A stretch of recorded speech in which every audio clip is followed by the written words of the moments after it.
আসসালামু আলাইকুম সবাইকে। কি অবস্থা সবার? কেমন আছেন সবাই? আশা করি ভালো আছেন। সকাল সকাল চলে আইছি মরিচ খেতে।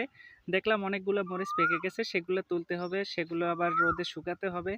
তো দেখি আজকে কতগুলা মরিচ হয়, সবাই একটু কন্টিনিউ করবেন। তবে অনেকদিন কষ্ট করার পরে আজকে তার ফল পেলাম। আ অনেকগুলো মরিচ হয়েছে। তো চলেন সবাই একটু দেখি কতগুলো মরিচ হয়েছে।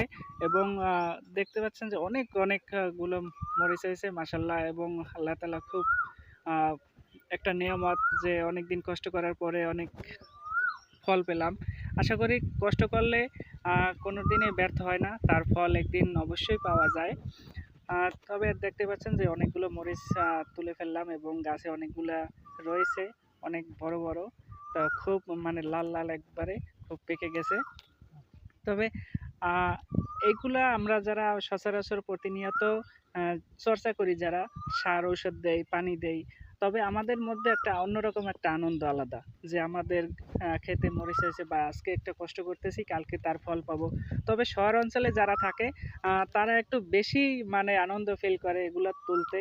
এবং মরিচ হোক, টমেটো হোক, দেশে আসলে তারা দেখবেন যে সবসময়ের জন্য ক্ষেতে খামারে যায় বা একটা জিনিস তুলে তাদের খুবই একটা মনে আনন্দ তাদের।